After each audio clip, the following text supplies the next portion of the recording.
iPlus Training സൊല്യൂഷൻ്റെ പുതിയൊരു വീഡിയോയിലേക്ക് ഏവർക്കും സ്വാഗതം. നമ്മൾ ഇന്ന് ഡിസ്കസ് ചെയ്യാനായിട്ട് പോകുന്നത് നമ്മുടെ UGC net exam, especially 2024 June മാസം നടത്താൻ പോകുന്ന UGC നെറ്റ് എക്സാമിന് എങ്ങനെ നമുക്ക് പ്രിപ്പയർ ചെയ്യാനായിട്ട് പറ്റും എന്നതിനെ പറ്റിയിട്ടാണ്. ഞാൻ ഡിസ്കസ് ചെയ്യുന്നത് കൊമേഴ്സ് എക്സാമിനെ പറ്റിയിട്ടാണെന്നുള്ള കാര്യം ഓർത്തുകൊള്ളുക. UGC നെറ്റ് 2024 കൊമേഴ്സ് എക്സാമിന് എങ്ങനെ നമുക്ക് പ്രിപ്പയർ ചെയ്യാനായിട്ട് പറ്റും. കൊമേഴ്സ് എക്സാം എന്ന് പറയുമ്പോഴത്തേക്ക് പേപ്പർ ഫസ്റ്റും കൂടെ ചേർത്തിട്ടാണ് ഞാൻ ഈ കാര്യത്തെ പറ്റി സൂചിപ്പിക്കുന്നത്. പേപ്പർ ഫസ്റ്റ് പ്ലസ് കൊമേഴ്സ് എക്സാമിന് നമുക്ക് എങ്ങനെയാണ് പ്രിപ്പയർ ചെയ്യാനായിട്ട് പറ്റുക എന്നുള്ളതിനെ പറ്റി ഒരു ചെറിയ രീതിയിൽ ഞാൻ ഒരു ഐഡിയ തരാനായിട്ടാണ് ഉദ്ദേശിക്കുന്നത്. അപ്പോൾ എങ്ങനെയാണ് നമുക്കിതിൻ്റെ പ്രിപ്പറേഷൻ, എന്തൊക്കെ കാര്യങ്ങളാണ് ചെയ്യേണ്ടത്, ഇതൊക്കെ നമുക്ക് ഇന്നത്തെ ക്ലാസ്സിലൂടെ മനസ്സിലാക്കാനായിട്ട് ശ്രമിക്കാം. So how to prepare for UGC net June 2024 exam. അപ്പം നമുക്ക് UGC നെറ്റിന് ആകെ 2 പേപ്പേഴ്സാണുള്ളത്. നമുക്കറിയുന്ന കാര്യം തന്നെയാണ്. നമുക്ക് ടോട്ടലി 2 പേപ്പേഴ്സാണ് UGC നെറ്റിന് ഉള്ളത്. ഒന്ന് ഫസ്റ്റ് പേപ്പർ, രണ്ടാമതായിട്ട് സെക്കൻഡ് പേപ്പർ. നിങ്ങൾക്ക് അറിയുന്ന കാര്യം തന്നെ ആയിരിക്കും. പക്ഷേ എന്നാലും ചിലർക്കെങ്കിലും ആദ്യമായിട്ട് ഈ ഒരു എക്സാമിനെ അപ്രോച്ച് ചെയ്യുന്ന ആളുകൾക്ക് യൂസ്ഫുൾ ആകുന്ന രീതിയിൽ ഞാനത് എക്സ്പ്ലെയിൻ ചെയ്തു എന്ന് മാത്രമേ ഉള്ളൂ. First paper, second paper. First paper എന്ന് പറയുന്നത് ഒരു ജനറൽ പേപ്പർ ആയിരിക്കും. സെക്കൻഡ് പേപ്പർ എന്ന് പറയുന്നത് നമ്മുടെ സബ്ജക്റ്റ്. ഇപ്പം ഞാനിവിടെ കൊമേഴ്സിനെ പറ്റി പറയുന്നത് കൊണ്ട് കൊമേഴ്സ് പേപ്പർ, കൊമേഴ്സ് ആയിരിക്കും. സോ ഒരു ജനറൽ പേപ്പറും ഉണ്ടായിരിക്കും, അതോടൊപ്പം തന്നെ ഒരു കൊമേഴ്സ് പേപ്പറും നമുക്ക് എക്സാമിന് വേണ്ടിയിട്ട് ഉണ്ടായിരിക്കും. അപ്പം ജനറൽ പേപ്പർ എന്ന് പറഞ്ഞു കഴിഞ്ഞാൽ വളരെ പൊതുവായിട്ട് ഇപ്പം എനിക്ക് തോന്നുന്നു ഏതാണ്ട് 85 സബ്ജക്റ്റുകൾ UGC നെറ്റിനുണ്ട്. ഏതാണ്ട് അത്രയും സബ്ജക്റ്റുകളിൽ എല്ലാവരും വളരെ കോമൺ ആയിട്ട് തന്നെ പഠിക്കേണ്ട കാര്യമാണ് ജനറൽ പേപ്പർ എന്ന് പറയുന്നത്. അപ്പോൾ ചോദിക്കും, എല്ലാവർക്കും കോമൺ ക്വസ്റ്റ്യൻ പേപ്പർ ആണോ എന്ന്.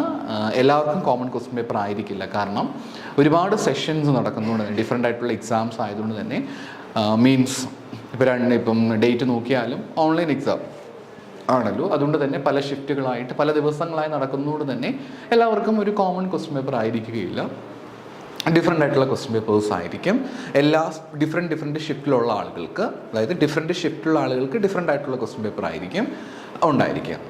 അപ്പം ആദ്യത്തെ പേപ്പറാണ് ജനറൽ പേപ്പർ. ജനറൽ പേപ്പർ നമുക്ക് ആകെ 50 ചോദ്യങ്ങൾ ആയിരിക്കും ഉണ്ടായിരിക്കുക. ഇപ്പം നിലവിൽ പണ്ടൊക്കെ ആയിരുന്നെങ്കിൽ ജനറൽ പേപ്പറിന്, ഇപ്പം ഞാൻ പറയുന്നത് നമ്മുടെ NTA തുടക്ക സമയങ്ങളിൽ 2018 ഡിസംബറിലൊക്കെ എക്സാംസിലൊക്കെ പൊതുവെ ആ ഒരു ടൈമിലൊക്കെ 150 ചോദ്യങ്ങൾക്ക് പകരം, അതായത് ആദ്യമേ ഇതിന് മുമ്പാണെങ്കിൽ 60 ചോദ്യങ്ങൾ നൽകിയതിന് ശേഷം 50 ക്വസ്റ്റ്യൻസ് എഴുതിയാൽ മതി എന്ന രീതിയായിരുന്നു. അതിലൊക്കെ പാറ്റേണിൽ വ്യത്യാസമുണ്ട്. നമ്മളിപ്പോൾ നിലവിൽ മറ്റൊരു പാറ്റേണാണ് ഫോളോ ചെയ്യുന്നത്.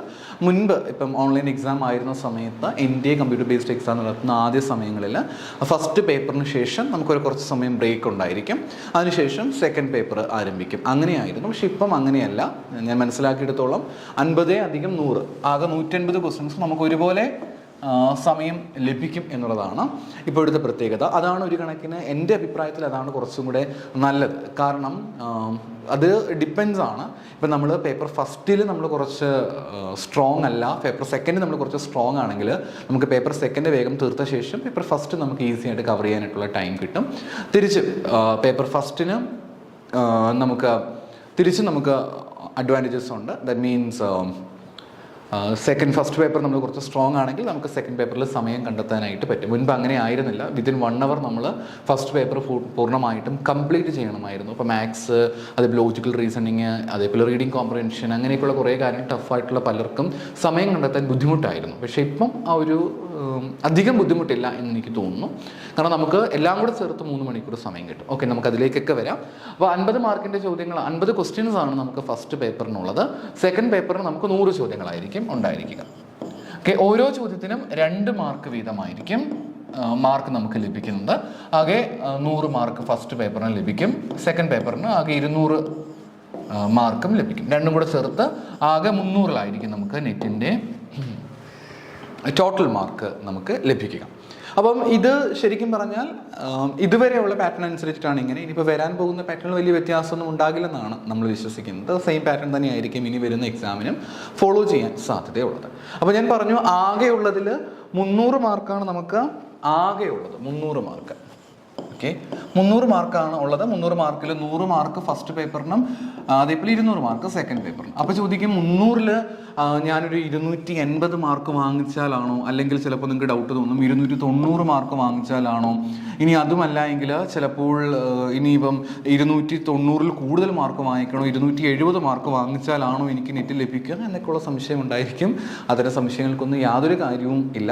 ഇപ്പം റീസെൻറ്റ് ടൈമിൽ ജൂണിൽ വന്ന എക്സാമിൻ്റെ കട്ട് ഓഫ് നിങ്ങൾ പരിശോധിക്കുകയാണ് എങ്കിൽ, ഡിസംബറിൽ നടത്തിയിട്ടുണ്ടായിരുന്ന 2023 ഡിസംബറിൽ നടത്തിയിട്ടുണ്ടായിരുന്ന പരീക്ഷയുടെ കട്ട് ഓഫ് നിങ്ങൾ നോക്കുകയാണെങ്കിൽ കൊമേഴ്സ് പേപ്പറിന് ജനറൽ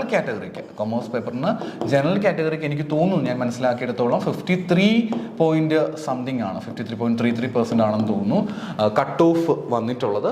JRF-നാണെങ്കിൽ നെറ്റിൻ്റെ കട്ട് ഓഫാണ് ഞാൻ ഈ പറയുന്നത്. JRF-ൻ്റെ കട്ട് ഓഫ് ആണെങ്കിൽ എനിക്ക് തോന്നുന്നു 61 ആണ്, 61.7 ആ റേഞ്ചിലാണ്. കാരണം ഇപ്രാവശ്യം പെർസെൻറ്റേജ് അല്ല, മാർക്കിലാണ് നൽകിയിട്ടുണ്ടായിരുന്നത്. ഞാനത് പെർസെൻറ്റേജിലേക്ക് കൺവേർട്ട് ചെയ്തു എന്ന് മാത്രമേ ഉള്ളൂ. ഏതാണ്ട് ഈ റേഞ്ചിലാണ് മിക്കപ്പോഴും വരുന്നത്. കുറച്ച് നാൾ മുമ്പ് വരെ കൊമേഴ്സിൻ്റെയൊക്കെ അത് പെർസെൻറ്റൈലായിരുന്നു, ഇപ്പോൾ തിരിച്ച് പെർസെൻറ്റേജിലേക്ക് വന്നിട്ടുണ്ട്. ഏതാണ്ട് കോവിഡിൻ്റെ സമയം നടത്തിയ പരീക്ഷ മുതൽ ഇങ്ങോട്ടെല്ലാം പെർസെൻറ്റേജിലായിരുന്നു. പക്ഷേ ഇപ്പോഴാണ് തിരിച്ച് ബാക്ക് ടു പെർസെൻറ്റേജിലേക്ക് വന്നത്. അപ്പം അതിന് മുന്നോടിയായിട്ട് നടത്തിയ പരീക്ഷകളിലും ഏതാണ്ട് 53, 54 ആ റേഞ്ചിലാണ്, ഏതാണ്ടൊക്കെ ആ റേഞ്ചിലാണ് എപ്പോഴും നെറ്റിൻ്റെ കട്ട് ഓഫ് വരാറുള്ളത്. JRF-ൻ്റേത് 61% ആ രീതിയിലാണ്, 60, 65 ഇടയ്ക്ക് എപ്പോഴും ചില സമയങ്ങൾ മാത്രമേ ഉള്ളൂ. ഏതാണ്ട് 60 to 65 ആ റേഞ്ച് നിങ്ങൾ നോക്കിയാൽ മതിയായിരിക്കും. അപ്പോൾ ചിന്തിച്ച് നോക്കി, 300-ൽ ഏതാണ്ട് 61% മാർക്കാണ് നമുക്ക് JRF-ന് വേണ്ടിയിട്ട് ആവശ്യമായിട്ട് ഉള്ളത്. അപ്പോൾ അത്രയും മാർക്ക് നമുക്ക് നേടിയാൽ മതി JRF കിട്ടാനായിട്ട്. നെറ്റ് കിട്ടാനാണെങ്കിൽ ഏതാണ്ട് 53.33% മാർക്ക് മാത്രം നമുക്ക് ആവശ്യമായിട്ടുള്ളൂ എന്നുള്ള കാര്യം നിങ്ങൾ കൃത്യമായിട്ട് നോക്കുക. അപ്പോൾ നമുക്ക് ശ്രമിച്ചാൽ നമുക്ക് സാധ്യമാണ്. അപ്പോൾ ഇനിയൊരു സംശയം വരും, പരീക്ഷ എഴുതുന്ന എല്ലാവർക്കും ഈ മാർക്ക് കിട്ടുമോ, അല്ലെങ്കിൽ പരീക്ഷ എഴുതുന്ന എല്ലാവർക്കും JRF ലഭിക്കുമോ, പരീക്ഷ എഴുതിയ എല്ലാവർക്കും നെറ്റ് കിട്ടുമോ എന്നൊക്കെയുള്ളൊരു സംശയം ഒരു പക്ഷേ നിങ്ങൾക്ക് ഉണ്ടായേക്കാം. പരീക്ഷ എഴുതുന്ന എല്ലാവർക്കും നെറ്റും എല്ലാവർക്കും JRF-ഉം ഒരിക്കലും കിട്ടുകയില്ല. ഇവിടെ അവർ പരീക്ഷ എഴുതുന്നത് നമ്മൾ എങ്ങനെയാണ് പരിശോധിക്കുന്നതെന്ന് വെച്ച് കഴിഞ്ഞാൽ, പേപ്പർ ഫസ്റ്റ്, പ്രത്യേകിച്ച് പേപ്പർ ഫസ്റ്റിന് മുമ്പ് പേപ്പർ ഫസ്റ്റിനും പേപ്പർ സെക്കൻഡിനും പ്രത്യേകം പാസ് മാർക്ക് ഉണ്ടായിരുന്നു. ഇപ്പോൾ അതെല്ലാം മാറ്റിയിട്ടുണ്ട്. നിങ്ങൾ പേപ്പർ ഫസ്റ്റിനും, ഞാനീ പറയുന്ന ജനറൽ കാറ്റഗറിയുടെ കാര്യമാണ്, ജനറൽ കാറ്റഗറി എനിക്കൊന്നും ഇപ്പോൾ റിസർവേഷൻ കാറ്റഗറിയിലേക്ക് വരുമ്പോഴത്തേക്ക് ഇതിലും കുറവായിരിക്കും ബാക്കിയുള്ള കട്ട് ഓഫ് മാർക്കും എല്ലാം വരുന്നത്. പൊതുവായിട്ട് ജനറൽ കാറ്റഗറിയുടെ കാര്യമാണ് ഞാൻ പറയുന്നത്. പേപ്പർ ഫസ്റ്റിനും പേപ്പർ സെക്കൻഡിനും കൂടെ ചേർത്ത് നിങ്ങൾ ആകെ 40% മാർക്ക് വാങ്ങിക്കുക. ആ 40% മാർക്കിൽ, ഇപ്പം 40% മാർക്കിൽ കുറേ ആൾക്കാർ വാങ്ങും. ഇപ്പം 100 പേര് 40% മാർക്ക് വാങ്ങിച്ചിട്ടുണ്ട് എങ്കിൽ ഈ ടോപ്പായിട്ട് നിൽക്കുന്ന ഈ 100 പേരിലെ ടോപ്പ് 6% ആളുകൾക്കായിരിക്കും നെറ്റ് കിട്ടുക. JRF-ൻ്റെ കാര്യത്തിൽ വരുമ്പോഴത്തേക്ക് എനിക്ക് തോന്നുന്നു പിന്നെയും കുറേ കൂടെ അവർ കുറച്ച് depends on the availability. JRF പിന്നീട് എനിക്ക് തോന്നുന്നു അതനുസരിച്ച് അവൈലബിൾ ആവും, കിട്ടുന്നതാണ്, അതനുസരിച്ചായിരിക്കും കൊടുക്കുക. ജനറൽ കാറ്റഗറിയിലേക്ക് വരുമ്പോഴത്തേക്ക് ഏതാണ്ട് നെറ്റ് കിട്ടുന്നത് ഏതാണ്ട് കഴിഞ്ഞ പ്രാവശ്യത്തെ ഇതനുസരിച്ച് കൊണ്ട് 1000+ ഇപ്രാവശ്യത്തെ റിസൾട്ടാണ്. ജനറൽ കാറ്റഗറിയുടെ കാര്യമാണ് ഞാൻ ഈ പറയുന്നത്, ആകെ മൊത്തമല്ല. ജനറൽ കാറ്റഗറിയിൽ ഏതാണ്ട് 1000, നോർമലി അങ്ങനെയാണ്, ഏതാണ്ട് 1000+ ആ റേഞ്ചിലായിരിക്കും, വേരി ചെയ്യും. അത്രയുമാണ് നെറ്റ് കിട്ടിയത്. JRF-ലേക്ക് വരുമ്പോഴത്തേക്ക് എനിക്ക് തോന്നുന്നു 84 ആളുകൾക്കാണ് ഇപ്രാവശ്യം JRF ലഭിച്ചിട്ടുള്ളത്. JRF ജൂനിയർ റിസർച്ച് ഫെലോഷിപ്പാണ്. ഇപ്രാവശ്യം ഫെലോഷിപ്പിൻ്റെ റേറ്റ്, ആ ഒരു സ്റ്റൈപ്പൻഡ് എമൗണ്ടും കൂട്ടിയിട്ടുണ്ട്. നിങ്ങൾക്ക് ഗവേഷണത്തിലേക്ക് പോകാൻ താല്പര്യമുണ്ടെങ്കിൽ ഏറ്റവും നല്ലൊരു മാർഗം ജൂനിയർ റിസർച്ച് ഫെലോഷിപ്പ് നേടുക എന്നുള്ളതാണ്. അതുകൊണ്ട് തന്നെ ജൂനിയർ റിസർച്ച് ഫെലോഷിപ്പിന് എലിജിബിലിറ്റി ഉള്ള ആളുകൾ, എലിജിബിലിറ്റി എന്ന് പറയുമ്പോഴത്തേക്ക് പൊതുവായിട്ട് 30 വയസ്സിന് അപ് ടു 30 ഇയേഴ്സ് വരെയുള്ള ആളുകൾക്കാണ് JRF-ന് അപ്ലൈ ചെയ്യാനായിട്ട് പറ്റുകയുള്ളൂ. അപ്പം നിങ്ങൾക്ക് അതിനുള്ള എലിജിബിലിറ്റി ഉണ്ടെങ്കിൽ ഡെഫിനറ്റായിട്ടും നിങ്ങൾ JRF-ന് വേണ്ടി ശ്രമിക്കണം എന്ന് ഞാൻ പറയും. കാരണം ഒന്ന്, ഈ ഒരു സ്റ്റൈഫൻ നിങ്ങൾക്ക് ലഭിക്കും. റിസർച്ചൊക്കെ ചെയ്യാൻ താല്പര്യമുള്ളവരാണ്. അപ്പോൾ ഒരു PhD ഒക്കെ നിങ്ങൾ നോർമലി ചെയ്യാനായിട്ട് വിതൗട്ട് സ്റ്റൈഫൻ, എസ്പെഷ്യലി നിങ്ങൾ ഗോയിങ് ആയിട്ട് ഫുൾ ടൈം ആയിട്ട് നിങ്ങൾ ചെയ്യുകയാണെങ്കിൽ നല്ല രീതിയിൽ എക്സ്പെൻസ് ഉണ്ടാകും. എന്തിനാണ് നിങ്ങൾ ആ എക്സ്പെൻസ് സ്വന്തം രീതിയിൽ ബെയർ ചെയ്യാൻ ട്രൈ ചെയ്യുന്നത്? പകരമായിട്ട് നിങ്ങൾക്ക് JRF ഒക്കെ ഉണ്ടെങ്കിൽ നല്ലൊരു എമൗണ്ട് നിങ്ങൾക്ക് കിട്ടും. അറൗണ്ട് 37,000 സംതിങ് നിങ്ങൾക്ക് കിട്ടും. അത്രയും JRF-ലൂടെ നിങ്ങൾക്ക് ലഭിക്കുകയാണ്. അത് നമുക്ക് നല്ലൊരു എമൗണ്ട് ആണ്. നമുക്ക് സുഖമായിട്ട് നമ്മുടെ റിസർച്ച് കംപ്ലീറ്റ് ചെയ്യാൻ പറ്റും. മാത്രവുമല്ല നിങ്ങൾ ഇൻ്റർവ്യൂവിന് പോകുന്ന സമയത്ത് മറ്റെവിടെ പോയാലും നിങ്ങൾക്ക് JRFിൻ്റെ വാല്യൂ പ്രത്യേകമായിട്ട് ലഭിക്കും. എന്നാൽ നെറ്റാണ് നിങ്ങൾക്കുള്ളതെങ്കിൽ നിങ്ങൾക്ക് അസിസ്റ്റൻറ്റ് പ്രൊഫസർ എന്ന രീതിയിൽ നിങ്ങൾക്ക് പ്രിപ്പയർ ചെയ്യാൻ പറ്റും. പിന്നെ ഓർക്കേണ്ടത് നിങ്ങൾ കേരള PSCക്ക് വേണ്ടി മറ്റ് എക്സാംസ് എഴുതുമ്പോൾ, എസ്പെഷ്യലി നിങ്ങളിപ്പോൾ UPSC ആയിരിക്കാം, ഇനിയിപ്പം എൻ്റെ ക്ലാസ് കേൾക്കുന്നതിൽ നിങ്ങൾ HSA ഐ മീൻ കൊമേഴ്സുകാർക്ക് HSA എഴുതാൻ പറ്റുമോ എനിക്ക് തോന്നുന്നു പറ്റില്ലെന്നാണ് തോന്നുന്നത്.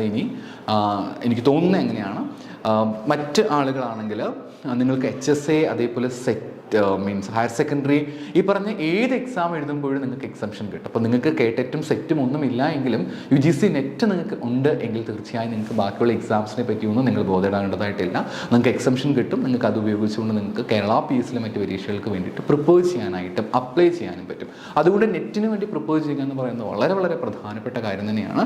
നിങ്ങളൊന്ന് ശ്രമിക്കുകയാണെങ്കിൽ നിങ്ങൾക്ക് സുഖമായിട്ടത് ക്രാക്ക് ചെയ്തെടുക്കാനായിട്ട് പറ്റുകയും ചെയ്യും. അപ്പോൾ അത്രയും എളുപ്പമുള്ള എന്ന വാക്ക് ഉപയോഗിക്കാൻ പറ്റില്ല, കുറച്ചൊക്കെ ഡിഫിക്കൽട്ടാണ്, പഠിക്കേണ്ടതായിട്ടുണ്ട്. നിങ്ങൾക്കറിയാമല്ലോ, ആലോചിച്ച് നോക്കി, ഏതാണ്ട് ആകെ പരീക്ഷ എഴുതിയത് ഏതാണ്ട് 50,000-ത്തിലധികം ആളുകൾ പരീക്ഷ എഴുതിയതിൽ 84 പേർക്കാണ് ജനറൽ കാറ്റഗറിയിൽ നെറ്റ് കിട്ടിയത്. 84ാമത്തെ ആൾക്ക് 61% മാർക്ക് കിട്ടിയതെന്ന് ആലോചിച്ചാൽ തന്നെ നിങ്ങൾക്ക് ഊഹിക്കാം ആ ഒരു എക്സാം അത്ര സിമ്പിളല്ല. നെറ്റ് കിട്ടിയത് 1000-ലധികം ആളുകളാണ്. 50,000 പേരിൽ 1000-ലധികം ആളുകളാണ്. അതിൽ 1000-ൽ ലാസ്റ്റ് ഏതാണ്ട് 1000+ വരുമ്പോഴത്തേക്ക് അതിലേറ്റവും ലാസ്റ്റ് വന്ന ആൾക്ക് കിട്ടിയ മാർക്ക് 53 പോയിന്റ് സംതിങ് ആണ്. അപ്പോൾ നിങ്ങൾക്ക് ചിന്തിക്കാവുന്നതേ ഉള്ളൂ, എല്ലാ പ്രാവശ്യവും ഇങ്ങനെയൊക്കെ തന്നെയാണ് കട്ട് ഓഫ് വരുന്നത്. അപ്പോൾ അത്ര സിമ്പിൾ എക്സാം അല്ല. അതിൻ്റെ ഒരു നമ്മൾ ആ സീരിയസ് ആയിട്ട് തന്നെ വേണം മുന്നോട്ട് പോകാനായിട്ട്. എന്നാൽ ശ്രമിച്ചാൽ കിട്ടില്ലയോ എന്ന് ചോദിച്ചാൽ ശ്രമിച്ചാൽ കിട്ടും. ശ്രമിച്ചാൽ ഉറപ്പാണ് ഞാൻ 100% ഉറപ്പിച്ച് പറയാനായിട്ട് എനിക്ക് പറ്റും. നിങ്ങൾക്ക് ഡെഫിനറ്റ്ലി നെറ്റ് ക്രാക്ക് ചെയ്യാൻ സാധിക്കുന്നതേ ഉള്ളൂ. ഓക്കെ, ഞാനൊരു ജനറൽ ഐഡിയ നിങ്ങൾക്ക് നൽകിയെന്ന് മാത്രമേ ഉള്ളൂ. എങ്ങനെയാണ് എക്സാം, എന്താണ് എക്സാം എന്നതിനെ പറ്റിയിട്ടൊരു ജനറൽ ഐഡിയ ആണ് ഞാനിവിടെ നൽകിയിട്ടുള്ളത്. ഇനി നമുക്ക് എങ്ങനെയാണ് പ്രിപ്പയർ ചെയ്യേണ്ടത്, എങ്ങനെയാണ് ഈ ഒരു നെറ്റിന് വേണ്ടി പ്രിപ്പയർ ചെയ്യുന്നത് എന്നതിനെ പറ്റിയിട്ടാണ്. അപ്പം അതിലേക്ക് നമുക്ക് എത്താം. നിങ്ങൾക്ക് പല രീതികൾ നിങ്ങൾക്ക് അഡോപ്റ്റ് ചെയ്യാനായിട്ട് പറ്റും. നിങ്ങൾക്ക് ഇതിന് വേണ്ടി പ്രിപ്പറേഷന് വേണ്ടിയിട്ട് നിങ്ങൾക്ക് ഡിഫറെൻ്റ് ആയിട്ടുള്ള സ്ട്രാറ്റജീസ് ഉണ്ട്. നിങ്ങൾക്ക് ഒന്നെങ്കിൽ സെൽഫ് സ്റ്റഡി ആയിട്ട് നിങ്ങൾക്ക് വേണമെങ്കിൽ ഈ ഒരു എക്സാമിന് വേണ്ടി പ്രിപ്പയർ ചെയ്യാനായിട്ട് പറ്റും. പിന്നെ അതല്ല എങ്കിൽ നിങ്ങൾക്ക് ഓൺലൈൻ ആയിട്ടുള്ള ഹെൽപ്പുകൾ നിങ്ങൾക്ക് തീർച്ചയായിട്ടും ഓൺലൈൻ അല്ലെങ്കിൽ കോച്ചിങ് നമുക്ക് ഏറ്റവും ഗ്രൂപ്പ് ചെയ്യുമ്പോഴത്തേക്ക് വളരെ കോമൺ ആയിട്ട് എപ്പോഴും സ്ഥിരമായിട്ട് കേൾക്കുന്ന ക്വസ്റ്റ്യനാണ്, നമുക്ക് സെൽഫ് സ്റ്റഡി മതിയോ അല്ലെങ്കിൽ കോച്ചിങ്ങിന് പോകേണ്ടതായിട്ടുണ്ടോ എന്നൊക്കെയുള്ളൊരു സംശയം മിക്കപ്പോഴും നമുക്ക് തോന്നാറുണ്ട്. കുട്ടികൾക്കെല്ലാം എപ്പോഴും ഡൗട്ട് വരാറുണ്ട്. പൊതുവേ കേൾക്കുന്നതാണ് സെൽഫ് സ്റ്റഡി സഫീഷ്യൻ്റ് ആയിരിക്കുമോ, കോച്ചിങ് സഫീഷ്യൻ്റ് ആണോ, കോച്ചിങ്ങിന് പോകേണ്ടതായിട്ടുണ്ടോ, അത് ഡിപ്പെൻഡ്സ് ആണ്, നിങ്ങളെ ഡിപ്പെൻഡ് ചെയ്തിരിക്കും.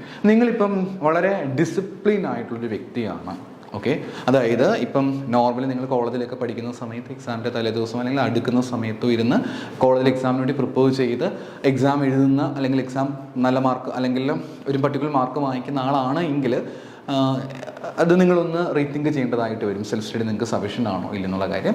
അല്ല, ഐ എം ഓക്കെ, അതായത് എന്നെക്കൊണ്ട് പറ്റും, എന്നെക്കൊണ്ട് ഒറ്റയ്ക്കിരുന്ന് പ്രിപ്പയർ ചെയ്ത് എന്നെക്കൊണ്ട് പഠിക്കാനായിട്ട് പറ്റും, ഞാനതിന് വില്ലിങ് ആണ്, ഞാൻ അത്രയും എഫേർട്സ് എടുക്കാൻ തയ്യാറാണ് എങ്കിൽ നിങ്ങൾക്ക് സെൽഫ് സ്റ്റഡിയിലേക്ക് പോകാനായിട്ട് പറ്റും. സെൽഫ് സ്റ്റഡി എന്ന് പറയുമ്പോഴത്തേക്ക് നിങ്ങൾക്ക് പല രീതികളുണ്ട്. ഒന്ന്, സെൽഫ് സ്റ്റഡി എന്ന് പറയുമ്പോൾ ഇപ്പം നമ്മുടെ നെറ്റിൻ്റെ സിലബസ് വളരെയധികം വാസ്റ്റാണ്, ഒരു കടൽ പോലെ കിടക്കുന്നൊരു സിലബസാണ് UGC നെറ്റിൻ്റെ സിലബസ് എന്ന് പറയുന്നത്. ഈ സിലബസിലെ എല്ലാ നോട്ട്സും നിങ്ങൾക്ക് സ്വന്തമായിട്ട് പ്രിപ്പയർ ചെയ്യുക. മെറ്റീരിയൽസ് ഇഷ്ടം പോലെ ഉണ്ട്, ലൈബ്രറിയിലൊക്കെ പോകാമെങ്കിൽ ധാരാളം മെറ്റീരിയൽസ് നമുക്ക് കിട്ടും, നല്ല ക്വാളിറ്റി ബുക്സൊക്കെ ഉണ്ടായിരിക്കും. ഇതെല്ലാം നിങ്ങൾ തന്നെ സ്വന്തമായിട്ട് വായിച്ച് നിങ്ങൾ ടൈം എടുത്ത് നോട്ടൊക്കെ പ്രിപ്പയർ ചെയ്ത് അതിനുശേഷം നിങ്ങൾ സ്വന്തമായിട്ട് പഠിച്ച് റെഫറൻസ് ചെയ്തൊക്കെ പഠിച്ച് മുന്നോട്ട് പോകുന്ന ആൾക്കാരാണ് നിങ്ങളെങ്കിൽ, നിങ്ങളെക്കൂടെ അതിനുള്ള ക്യാപ്പബിലിറ്റി ഉണ്ട്, കഴിയുമെന്ന് ഉറപ്പുണ്ട്, ഒരു സെൽഫ് ഡിസിപ്ലിൻ ആയിട്ടുള്ള വ്യക്തിയാണ് നിങ്ങളെങ്കിൽ നിങ്ങൾക്ക് തീർച്ചയായിട്ടും ഞാൻ പറയും സെൽഫ് സ്റ്റഡി സഫീഷ്യൻ്റ് ആയിരിക്കും ഇങ്ങനെയുള്ള ആളുകളെ സംബന്ധിച്ച്. കാരണം ഓഫ് യോഴ്സ് ഇപ്പം കോച്ചിങ്ങിനൊക്കെ പോകുകയാണെങ്കിൽ അല്പമെങ്കിലും എമൗണ്ട് സ്പെൻഡ് ചെയ്യേണ്ടതായിട്ട് വരും. ഈ ഒരു രീതിയിലേക്ക് ഫോളോ ചെയ്യുകയാണെങ്കിൽ നിങ്ങൾക്ക് എമൗണ്ട് സ്പെൻഡ് ചെയ്യേണ്ടതായിട്ട് വരുന്നില്ല. പക്ഷേ ഓർക്കേണ്ട കാര്യം, നിങ്ങൾ അത്രമേൽ ഒരു സെൽഫ് ഡിസിപ്ലിൻ ഉള്ള പേഴ്സൺ ആണെങ്കിൽ ഡെഫിനറ്റായിട്ടും ഞാൻ പറയും നിങ്ങൾ സെൽഫ് സ്റ്റഡി തന്നെ നിങ്ങൾക്ക് ചെയ്താൽ മതിയായിരിക്കും. കാരണം അതിൻ്റെ ഒരു ആവശ്യമേ നിങ്ങൾക്ക് ഉണ്ടാവുകയുള്ളൂ.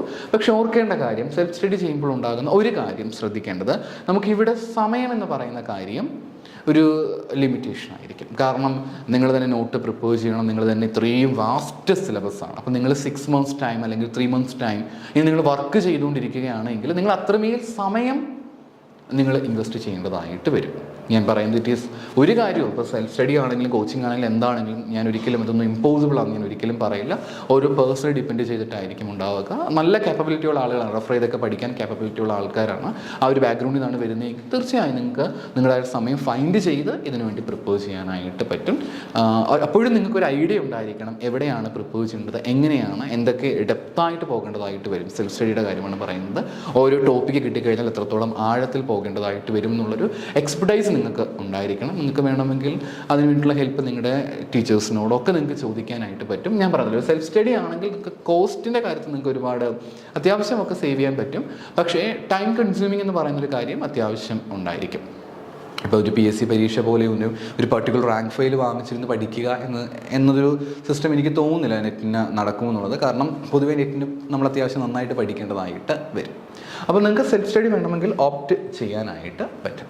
ഇനി അല്ല, നിങ്ങൾ ഇങ്ങനൊരു പേഴ്സണേ അല്ല, നിങ്ങൾ തീരുമാനിക്കുകയാണ് ഓക്കെ ഞാൻ ഇതുവരെ അങ്ങനെ പഠിച്ചിട്ടില്ല, അതുകൊണ്ട് തന്നെയും ഞാൻ ഇത്രയും നാളും ഒരു എക്സാമൊക്കെ അടുക്കുന്ന സമയത്തിരുന്ന് പഠിച്ച വ്യക്തിയാണ്, എനിക്ക് കുറച്ചും കൂടെ ഒക്കെ പഠിക്കണം, അത്രയും സെൽഫ് ഡിസിപ്ലിൻ ഉള്ള വ്യക്തിയല്ല നിങ്ങൾക്ക് തോന്നുന്നെങ്കിൽ നിങ്ങൾക്ക് ഒരു അസിസ്റ്റൻസ് നിങ്ങൾക്ക് വേണം, ഒരു എക്സ്പെർട്ടൈസ് വേണമെങ്കിൽ നിങ്ങൾക്ക് ഏറ്റവും നല്ലതൊരു കോച്ചിങ് ഡിപ്പെൻഡ് ചെയ്യാനായിട്ട് പറ്റും. കോച്ചിങ്ങിന് ജോയിൻ ചെയ്താൽ ഉണ്ടാകുന്ന ഒരു ഗുണം എന്ന് പറയുന്നത് നിങ്ങൾക്ക് ടൈം കുറച്ചും കൂടെ സേവ് ചെയ്യാൻ പറ്റും. കാരണം നമ്മൾ സെൽഫ് സ്റ്റഡിയിലാണെങ്കിൽ നമ്മൾ തന്നെ ഡിഗ്രി മുതലുള്ള ടെക്സ്റ്റുകളെല്ലാം വായിച്ച് അതിനുശേഷം നോട്ടൊക്കെ പ്രിപ്പയർ ചെയ്യേണ്ടതായിട്ട് വരും. അപ്പോൾ നിങ്ങൾ കോച്ചിങ്ങിന് പോകുകയാണെങ്കിൽ ഇതിനെപ്പറ്റി നിങ്ങൾ ബോധപ്പെടേണ്ടതായിട്ടില്ല. കാരണം ഓൾറെഡി നിങ്ങൾക്ക് ഡെഫിനറ്റ് ആയിട്ടും നിങ്ങളുടെ കയ്യിൽ ഈ പറഞ്ഞിരിക്കുന്ന മെറ്റീരിയൽസ് എന്തായാലും ഉണ്ടായിരിക്കും.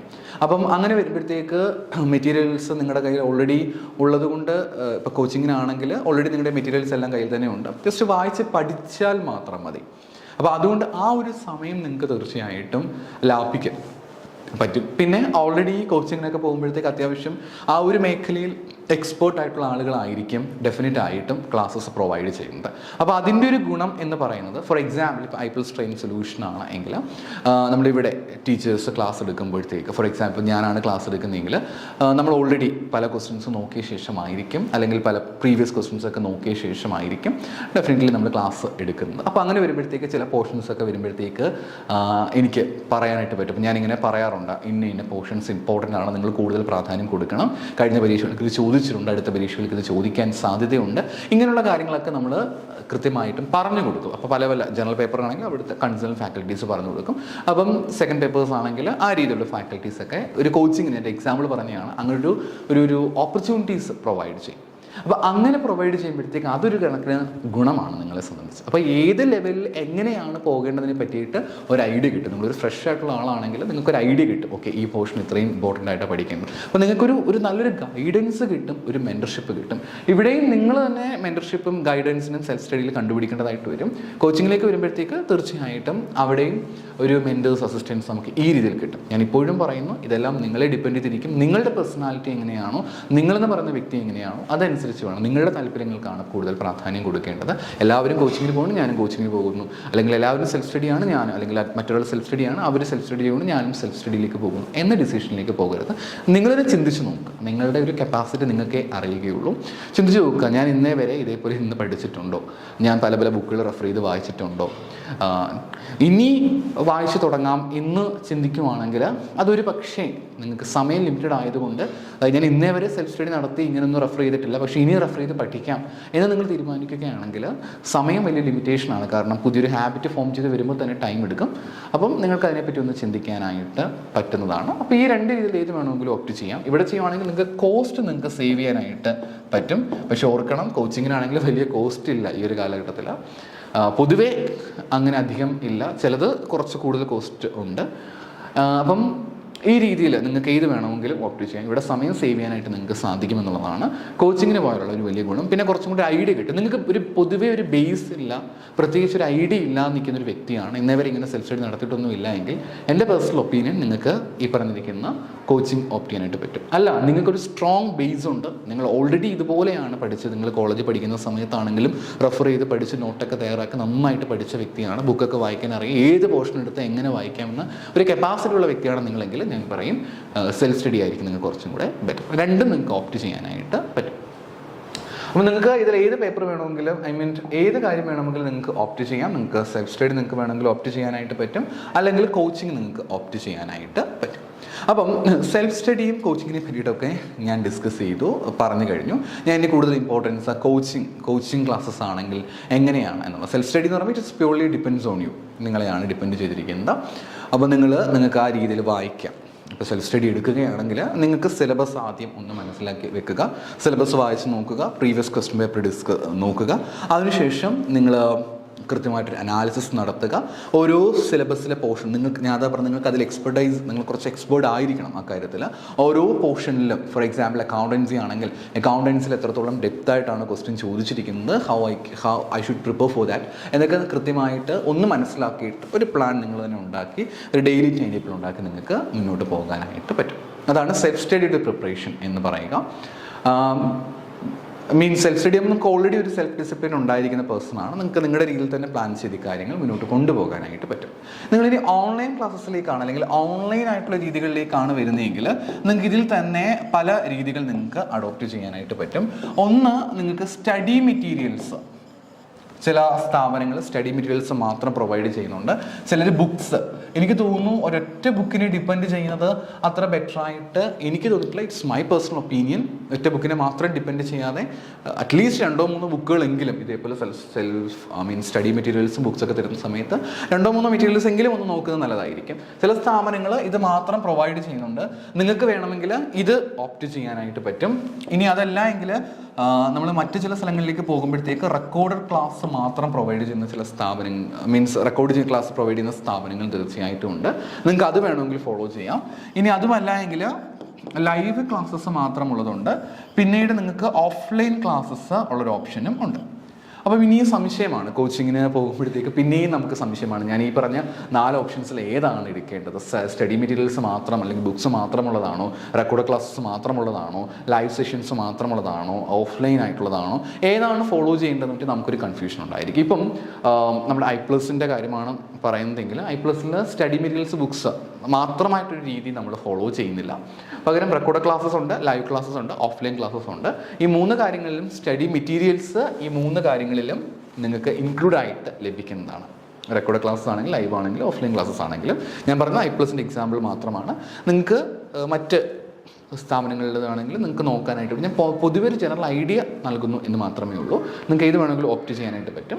ഇപ്പം സ്റ്റഡി മെറ്റീരിയൽസ് ആൻഡ് ബുക്സ് മാത്രമുള്ളതുണ്ട്, അതേപോലെ റെക്കോർഡ് ക്ലാസ്സസ് മാത്രമുള്ളതുണ്ട്, ലൈവ് സെഷനുണ്ട്, ഓഫ്ലൈൻ സെഷനുണ്ട്. അപ്പോൾ ഇതിൽ ഏതാണ് ഞാൻ ഓപ്റ്റ് ചെയ്യേണ്ടത്? പിന്നെ ഞാൻ പറയുന്നത് ഇവിടെയും നിങ്ങളെ തന്നെയാണ് ഡിപ്പെൻഡ് ചെയ്യുന്നത്. അത് നിങ്ങളാണ് ഇവിടെയും ഒരു ഇമ്പോർട്ടൻ്റ് ആയിട്ടുള്ള ഫാക്ടറായിട്ട് വരിക. അപ്പോൾ ഇവിടെ സ്റ്റഡി മെറ്റീരിയൽസ് ബുക്സ് എനിക്ക് ചില ബുക്സൊക്കെ നമുക്ക് ഓൾറെഡി അവൈലബിൾ ആണ്. നിങ്ങൾ ആമസോണിലൊക്കെ നോക്കുവാണെങ്കിൽ നിങ്ങൾക്ക് ചില മെറ്റീരിയൽസ് മാത്രം കിട്ടുന്ന UGC നെറ്റ് ഏത് പേപ്പറിൻ്റെ ആണെങ്കിൽ ഫസ്റ്റ് പേപ്പറിനും സെക്കൻഡ് പേപ്പറിനും ഒക്കെ നമുക്ക് ബുക്സ് കിട്ടുന്നതായിരിക്കും. പക്ഷേ എൻ്റെ പേഴ്സണൽ ഒപ്പീനിയൻ ആ ഒരൊറ്റ ബുക്ക് മാത്രം നിങ്ങൾ ഡിപ്പെൻഡ് ചെയ്ത് നിൽക്കരുത്.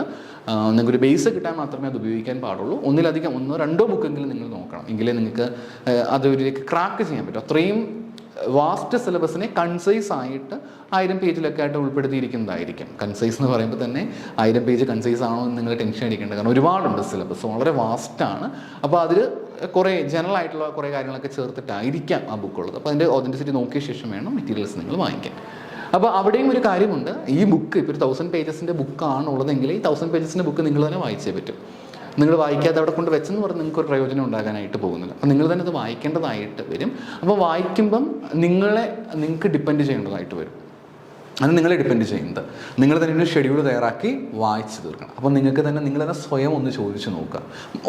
അതായത് നിങ്ങളുടെ ബുക്ക് വായിക്കുന്നതിന് മുന്നോടിയായിട്ട് സ്വയം ഒന്ന് ചോദിച്ച് നോക്കുക, ഈ ഒരു 1000 പേജസിൻ്റെ 2 ബുക്കുകൾ എൻ്റെയും കയ്യിലിരിക്കുകയാണെങ്കിൽ ഇത് വായിക്കാൻ ഉള്ള താല്പര്യവും കപ്പാസിറ്റിയും എനിക്കുണ്ട്. ഞാൻ ഇന്നേ വരെ ഇത്രയും ബുക്കുകൾ വായിച്ച് തീർത്തിട്ടുണ്ടോ അല്ലെങ്കിൽ ഇത് വായിക്കുക, റിവിഷൻ നടത്തുക എന്നതിനെപ്പറ്റി നിങ്ങൾക്ക് ഇതിനെപ്പറ്റി ഒരു പ്ലാൻ തയ്യാറാക്കാൻ നിങ്ങളെക്കൊണ്ട് പറ്റുന്നുണ്ടോ എന്ന് ചോദിക്കുമ്പോൾ ഇന്നേ വരെ നടത്തിയിട്ടുണ്ടോ, ഇങ്ങനെയൊക്കെ നടത്തി വിജയിച്ചിട്ടുണ്ടോ സ്വയം ഒന്ന് ചോദിച്ചു നോക്കാം. ഓക്കെ, നിങ്ങൾക്ക് അതിനുള്ള കപ്പാസിറ്റി ഉണ്ട്. ചില ആൾക്കാർ ചിലപ്പോൾ books without class, without assistance ചിലപ്പോൾ നല്ല ഗ്രാസ്പിംഗ് പവറുള്ള ആൾക്കാരുണ്ടായിരിക്കും. അങ്ങനെയുള്ള ആൾക്കാരാണെങ്കിൽ you don't worry about it. നിങ്ങൾ ജസ്റ്റ് ബുക്ക് വായിക്കുക, നിങ്ങൾ സിംപ്ലി ആ പോർഷൻസ് കവർ ചെയ്യുക, പ്ലസ് പ്രീവിയസ് ക്വസ്റ്റ്യൻസ് ഒക്കെ ഡിസ്കസ് ചെയ്യുക. അത്രയേ ഉള്ളൂ നിങ്ങൾക്ക് ചെയ്യേണ്ടതായിട്ടുള്ളത്. സോ നിങ്ങൾക്ക് അത് ഓപ്റ്റ് ചെയ്യാം. പക്ഷേ എസ്പെഷ്യലി പ്രോബ്ലമാറ്റിക് ആയിട്ടുള്ള പേപ്പേഴ്സൊക്കെ ആണെങ്കിൽ ഒന്ന് നിങ്ങൾക്കൊണ്ട് കപ്പാസിറ്റി ഉണ്ടെങ്കിൽ ഡെഫിനറ്റ്ലി നിങ്ങൾക്ക് ഈ ഒരു മെത്തേഡ് അഡോപ്റ്റ് ചെയ്യാനായിട്ട് പറ്റും. ഇനിയല്ല, രണ്ടാമതായിട്ട് മറ്റു രീതിയിലേക്ക് വരുമ്പോഴത്തേക്ക് നിങ്ങൾക്ക് റെക്കോർഡ് ക്ലാസ്സസ് നിങ്ങൾക്ക് ഓപ്റ്റ് ചെയ്യാനായിട്ട് പറ്റും. റെക്കോർഡ് ക്ലാസ് നിങ്ങൾക്ക് ഓപ്റ്റ് ചെയ്യാം. റെക്കോർഡ് ക്ലാസ് ഓപ്റ്റ് ചെയ്യാനുള്ള ഒരു ഗുണം എന്ന് പറയുന്നത് നിങ്ങൾക്ക് ക്ലാസ് കൃത്യമായിട്ട് കേൾക്കാനായിട്ടുള്ള ഓപ്പർച്യൂണിറ്റി ഉണ്ട്. അതായത് നമ്മൾ വായിക്കാൻ നിങ്ങൾക്ക് ഇഷ്ടമല്ല, നിങ്ങൾക്ക് ഒരാൾ പറഞ്ഞു തരുന്ന കാര്യം കേൾക്കാനാണ് ഇഷ്ടം. അപ്പം നമ്മൾ മിക്ക ആളുകളിൽ അല്ലെങ്കിൽ കുറേ അധികം ആളുകൾക്കെങ്കിലും ബുക്കൊക്കെ എടുത്ത് ഇത്രയും പേജസ് എന്ന് കാണുമ്പോൾ തന്നെ വായിക്കാൻ ഒരു ഇൻട്രസ്റ്റ് തോന്നത്തില്ല. എന്നാൽ ഒരാളത് പഠിപ്പിച്ച് തരുമ്പോഴത്തേക്ക് ഓക്കെ ജസ്റ്റ് അവിടെ ചെന്നിരിക്കുക, കേൾക്കുക, നോട്ട് നമ്മൾ എഴുതിയെടുത്താൽ മതി, പിന്നെ മെറ്റീരിയൽസ് എല്ലാം ഒന്ന് വായിച്ച് നോക്കിയാൽ മതി. ആ ഒരു മൈൻഡ് സെറ്റ് ഉണ്ടായിരിക്കുമല്ലോ. കുറച്ചും കൂടെ ഈ റെക്കോർഡ് ക്ലാസ്സിലേക്ക് വരുമ്പോഴത്തേക്ക് കാര്യങ്ങൾ കുറച്ചും കൂടെ ഈസി ആയിരിക്കും. ഞാൻ പറയുന്ന ആ ഒരു പൊതുവേ ഉള്ള ഒരു ഇത് വെച്ചിട്ടാണ്. പക്ഷേ ഞാൻ പറഞ്ഞു ഇതെല്ലാം നിങ്ങളെ ഡിപ്പെൻഡ് ചെയ്തിട്ടാണ് ഉള്ളത്. അപ്പം റെക്കോർഡ് ക്ലാസ് വരുമ്പോൾ കുറച്ചും കൂടി ഈസി ആയിരിക്കും. ജസ്റ്റ് ഓപ്പൺ ചെയ്യുക, ഇന്ന സമയം കൊണ്ട് കാര്യങ്ങൾ കേൾക്കുക എന്നുള്ളതാണ് റെക്കോർഡ് ക്ലാസ്സിൻ്റെ ഒരു വലിയ മെച്ചം എന്ന് പറയുന്നത്. അപ്പോൾ നിങ്ങൾക്ക് അതിനുള്ള ഓപ്പർച്യൂണിറ്റീസ് ആണ്. ഓക്കെ, നിങ്ങളെ കൊണ്ട് അത് സാറ്റിസ്ഫൈഡ് ആണെങ്കിൽ നിങ്ങൾക്ക് റെക്കോർഡ് ക്ലാസ് ഓപ്റ്റ് ചെയ്യാം. റെക്കോർഡ് ക്ലാസ് കേൾക്കുന്നതിനുള്ള ഗുണം ഒരു ടീച്ചർ എടുക്കുന്ന ക്ലാസ് ആയിരിക്കും. അപ്പം ഓൾറെഡി നേരത്തെ പറഞ്ഞത് തന്നെ ഇമ്പോർട്ടൻ്റ് ആയിട്ടുള്ള ക്വസ്റ്റ്യൻസ് ഒക്കെ അവിടെ ഡിസ്കസ് ചെയ്യുന്നുണ്ടായിരിക്കും, ഇമ്പോർട്ടൻ്റ് പോർഷൻസ് പറയുന്നുണ്ടായിരിക്കും, എല്ലാ കാര്യങ്ങളെ പറ്റി അവിടെ കൃത്യമായിട്ട് പറയുന്നുണ്ടായിരിക്കും. സോ നിങ്ങൾക്കത് പ്രത്യേകം നോട്ട് ചെയ്ത് മുന്നോട്ട് പോകാനായിട്ട് പറ്റും. എന്നാൽ നിങ്ങൾക്ക് അതും ഒക്കെ ആവുന്നില്ല, അതായത് റെക്കോർഡ് ക്ലാസ്സസിൽ ഇരുന്നാലും ഡിസ്ട്രാക്റ്റഡായി പോവുകയാണ്, എനിക്ക് പോർഷൻസ് ഒന്നും കൃത്യമായിട്ട് നോക്കാൻ പറ്റുന്നില്ല, ഒരു പ്രൊക്കാസ്റ്റിനേഷൻ ഉണ്ട്, ഇന്ന് കാണാമെന്ന് വിചാരിക്കും മാറ്റി മാറ്റി മാറ്റി മാറ്റി പോകുന്നൊരു വ്യക്തിയാണ് നിങ്ങളെങ്കിൽ നിങ്ങൾക്ക് ഓപ്റ്റ് ചെയ്യുന്നത് ലൈവ് സെഷനായിരിക്കും കുറച്ചും കൂടെ നിങ്ങൾക്ക് ബെനിഫിറ്റ്. അപ്പോൾ ലൈവ് സെഷൻ ആകുമ്പോൾ ഇൻട്രാക്ഷൻസ് ഉണ്ടായിരിക്കും, ലൈവായിട്ട് നമ്മൾ അവിടെ നിൽക്കും. അപ്പോൾ 9 മണി മുതൽ അല്ലെങ്കിൽ 8:30 മുതൽ 9 വരെയാണ് ലൈവ് സെഷനെങ്കിൽ 8:30 ആകുമ്പോഴത്തേക്ക് നിങ്ങളവിടെ ചെല്ലുക, ലൈവ് സെഷൻ കൃത്യമായിട്ട് കേൾക്കുക. 9 വരെ സമയം ഉണ്ടായിരിക്കും. നിങ്ങൾക്ക് അതെന്ത് ചെയ്യാനായിട്ട് പറ്റും, നിങ്ങൾക്കത് ഓപ്റ്റ് ചെയ്ത് നിങ്ങൾ ആ കാര്യങ്ങൾ കൃത്യമായിട്ട് കേട്ട് പഠിച്ച് മുന്നോട്ട് പോകാനായിട്ട് പറ്റും. അപ്പോഴും ഒരു സംശയം വരും, ലൈവ് സെഷന് കയറാനുള്ള മനസ്സെനിക്കില്ല, അവിടെ ഒരു പ്രൊക്രാസ്റ്റിനേഷനുള്ള ടെൻഡൻസി ഉണ്ടെങ്കിൽ നിങ്ങൾക്ക് ഓഫ്ലൈൻ ക്ലാസ്സസ് ആയിരിക്കും ഏറ്റവും ബെസ്റ്റ്. അതാകുമ്പോൾ നിങ്ങൾ ഡെയിലി അവിടെ പോയേ പറ്റും. അപ്പോൾ ലൈവ് സെഷനൊക്കെ ആകുമ്പോഴത്തേക്ക് ഡെയിലി 1 hour അങ്ങനെയൊക്കെ ആയിരിക്കും ഉണ്ടായിരിക്കുക. പക്ഷേ ഓഫ്ലൈൻ സെഷൻ എന്ന് പറയുമ്പോഴത്തേക്ക് അങ്ങനെ ആയിരിക്കില്ല. നമ്മൾ സ്ഥലത്ത് പോകുമ്പോഴത്തേക്ക് 3 to 4 മണിക്കൂറൊക്കെ ഉണ്ടായിരിക്കും. പൊതുവേ നമുക്ക് ലൈവ് ഒരു ഡിജിറ്റൽ മീഡിയയ്ക്ക് മുന്നിൽ ഇരിക്കുന്നതിനേക്കാളും കുറച്ചും കൂടെ ബെറ്റർ ആയിരിക്കും. ഒരു ക്ലാസ് മുറിക്കുള്ളിൽ ഇരിക്കുമ്പോൾ നമുക്ക് ഡിസ്ട്രാക്ഷൻസ് വളരെ കുറവായിരിക്കും. ഇപ്പം ലൈവ് സെഷനൊക്കെ ആണെങ്കിൽ ചിലപ്പോൾ നമുക്ക് അതിനിടയ്ക്ക് മൊബൈൽ ഫോൺ നമ്മൾ ചിലപ്പോൾ നോക്കാം, മറ്റ് മെസ്സേജുകൾ ചിലപ്പോൾ വരാം. അപ്പോൾ നമ്മൾ ചിലപ്പോൾ വീട്ടിലോ മറ്റെവിടെയെങ്കിലും ആണെങ്കിൽ നമ്മൾ ഡിസ്ട്രാക്റ്റ് ആയി അങ്ങനെ പോകാനുള്ള സാധ്യതയുണ്ട്. ഓഫ്ലൈൻ ക്ലാസ് ആകുമ്പോൾ അതിൻ്റെ ഒരു മെച്ചം നമുക്ക് തീർച്ചയായിട്ടും ഉണ്ടായിരിക്കും. ഒരു ക്ലാസ് മുറിക്കുള്ളിൽ ഇരുന്ന് ശ്രദ്ധിക്കുമ്പോഴത്തേക്ക് ഡെഫിനറ്റ് ആയിട്ട് നമ്മൾ എന്തായാലും കുറേയൊക്കെ കേൾക്കുകയും പഠിക്കുകയും എന്തായാലും ചെയ്യും. അപ്പം അത് നിങ്ങൾക്ക് ഓഫ്ലൈൻ ക്ലാസ്സിലേക്ക് നിങ്ങൾക്ക് ഓപ്റ്റ് ചെയ്യാനായിട്ട് പറ്റും. ഇത് നിങ്ങളുടെ ഓപ്ഷനാണ്. നിങ്ങളിത് ഏത് വേണമെങ്കിലും നിങ്ങൾക്ക് നിങ്ങളുടെ ഇഷ്ടമനുസരിച്ച് ഓപ്റ്റ് ചെയ്യാനായിട്ട് പറ്റും. ഞാൻ പറഞ്ഞല്ലോ, ഇത് ഡിഫിക്കൽറ്റി അനുസരിച്ച് കൊണ്ടാണ്. ഇപ്പം നിങ്ങൾ അത്യാവശ്യം നല്ല സെൽഫ് ഡിസിപ്ലിൻ ആണ്, നിങ്ങളെ കൊണ്ട് ഈസി ആയിട്ട് പോർഷൻസ് തീർക്കാൻ പറ്റുമെങ്കിൽ നിങ്ങൾക്ക് സ്റ്റഡി മെറ്റീരിയൽസ്, ബുക്സ് പോലുള്ള കാര്യങ്ങൾ ഫോളോ ചെയ്യാം. അല്ല കുറച്ചും കൂടെ ഒരിത് വേണം എന്നുണ്ടെങ്കിൽ റെക്കോർഡ് ക്ലാസ്സസ് ഓപ്റ്റ് ചെയ്യാം. റെക്കോർഡ് ക്ലാസ് ഞാൻ പ്രൊക്രാസ്റ്റിനേറ്റ് ചെയ്ത് മാറ്റുകയാണ് എങ്കിൽ നിങ്ങൾക്ക് ലൈവ് സെഷൻസ് ഓപ്റ്റ് ചെയ്യാം. ഇല്ല, ലൈവ് സെഷൻ എനിക്ക് വർക്കൗട്ട് ആവുന്നില്ല അങ്ങനെയാണ് തോന്നുന്നതെങ്കിൽ നിങ്ങൾക്ക് ഓഫ്ലൈൻ ക്ലാസ്സസ് ഓപ്റ്റ് ചെയ്യാം. അപ്പോൾ ഇതിൻ്റെയൊക്കെ കോസ്റ്റിൻ്റെ കാര്യത്തിൽ വ്യത്യാസം ഉറപ്പായിട്ടും വരും. ഓരോ ലെവൽ താഴോട്ട് ഇങ്ങനെ പോയി പോകുന്നതനുസരിച്ച് കൊണ്ട് കോസ്റ്റിൽ നിങ്ങൾക്ക് ആ ഡിഫറൻസ് തീർച്ചയായിട്ടും ഉണ്ട്. അത് നിങ്ങളെ ഡിപ്പെൻഡ് ചെയ്തിട്ടാണ് ഈ ഡിസിഷൻസ് എല്ലാം ഇരിക്കുന്നത്. അപ്പോൾ നിങ്ങൾക്ക് ഓൺലൈൻ ഓഫ്ലൈൻ കോച്ചിങ് ഇതാണ്. അപ്പം ഓൺലൈൻ ആണെങ്കിലും ഓഫ്ലൈൻ ആണെങ്കിലും നിങ്ങൾക്ക് എന്ത് ചെയ്യാം, ഇതിലുള്ള ഏത് മെത്തേഡ് വേണമെങ്കിലും നിങ്ങൾക്ക് അഡോപ്റ്റ് ചെയ്യാനായിട്ട് പറ്റും. അപ്പോൾ ഞാൻ ആദ്യം പറഞ്ഞതുപോലെ സെൽഫ് സ്റ്റഡി ആയിട്ടുള്ള രീതി വേണമെങ്കിൽ നിങ്ങൾക്ക് അത് അഡോപ്റ്റ് ചെയ്യാനായിട്ട് പറ്റും. അത് 2 മെത്തേഡ് നിങ്ങൾക്ക് വേണമെങ്കിൽ ഫോളോ ചെയ്യാം. ഇത് വേണമെങ്കിലും അല്ലെങ്കിൽ നിങ്ങൾക്ക് സ്വന്തമായിട്ട് ഏത് അഡോപ്റ്റ് ചെയ്താലും പ്രശ്നമില്ല, നിങ്ങൾക്കത് തീർച്ചയായിട്ടും ബെനിഫിറ്റ്സ് ആയിരിക്കും ഉണ്ടാവുക. പിന്നെ ഈ കോച്ചിങ്ങിനെ കാര്യത്തെപ്പറ്റി പറയുമ്പോഴത്തേക്ക് ഒരു കാര്യം കൂടെ സൂചിപ്പിക്കട്ടെ. നിങ്ങൾ ഏത് കോച്ചിങ് സ്ഥാപനം നിങ്ങൾ ഓപ്റ്റ് ചെയ്ത് കഴിഞ്ഞാലും, ഏത് കോച്ചിങ് സ്ഥാപനമാണെങ്കിലും നിങ്ങൾ ആ കോച്ചിങ് സ്ഥാപനത്തിൻ്റെ ക്രെഡിബിലിറ്റി നോക്കിയ ശേഷം മാത്രമേ ജോയിൻ ചെയ്യാനായിട്ട് പാടുള്ളൂ. കാരണം എത്രത്തോളം ആളുകൾ അവിടെ പഠിച്ചിട്ടുണ്ട്. ഇപ്പോൾ ട്രയൽ ക്ലാസ്സസ് ഒക്കെ ഉണ്ടെങ്കിൽ അതൊക്കെ ഒന്ന് കണ്ടു നോക്കുക. മെറ്റീരിയൽസ് ആണെങ്കിലും ജസ്റ്റ് അഭിപ്രായങ്ങൾ ചോദിക്കുക. അങ്ങനെ ഒരു ഓപ്ഷൻ നിങ്ങൾ ചോദിച്ച ശേഷം മാത്രമല്ല നിങ്ങൾക്ക് ഓക്കെയാണ്. ഇപ്പോൾ ട്രയൽ ക്ലാസ് മസ്റ്റായിട്ട് അങ്ങനെ ഓപ്പർച്യൂണിറ്റി കിട്ടുന്നുണ്ടെങ്കിൽ ഡെഫിനറ്റ് ആയിട്ട് നിങ്ങൾ ട്രയൽ ക്ലാസ് കണ്ടു നോക്കണം. അപ്പോൾ കണ്ടു നോക്കുമ്പോൾ നിങ്ങൾക്ക് ഒരു ഐഡിയ കിട്ടും നിങ്ങൾക്ക് ഈ ഫാക്കൽറ്റി ഓക്കെ ആണോ ഇല്ലയോ എന്നുള്ള കാര്യം. കാരണം ഓരോ ആളുകൾക്കും ഓരോ രീതിയിലായിരിക്കും റിക്വയർമെൻറ്റ്സ് ഉണ്ടായിരിക്കുക.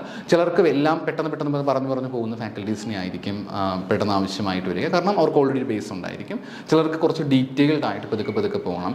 അങ്ങനെ പല രീതികളായിരിക്കുമല്ലോ. അപ്പോൾ നിങ്ങളുടെ താല്പര്യങ്ങൾക്ക്, നിങ്ങളുടെ ഇൻട്രസ്റ്റിന് ഓക്കെ ആണെങ്കിൽ ഡെഫിനറ്റ് ആയിട്ട് നിങ്ങൾക്ക് ആ ഫാക്കൽറ്റി ഓപ്റ്റ് ചെയ്ത് ആ സ്ഥാപനത്തിൽ നിങ്ങൾക്ക് ഡിപ്പെൻഡ് ചെയ്യാനായിട്ട് പറ്റും. ഇനി എങ്ങനെയാണ് ഫസ്റ്റ് പേപ്പറിനും സെക്കൻഡ് പേപ്പറിനും പ്രിപ്പയർ ചെയ്യാനായിട്ട് സാധിക്കുക എന്നുള്ളത് നമുക്ക് അടുത്തൊരു വീഡിയോയിൽ കാണാം. Thank you.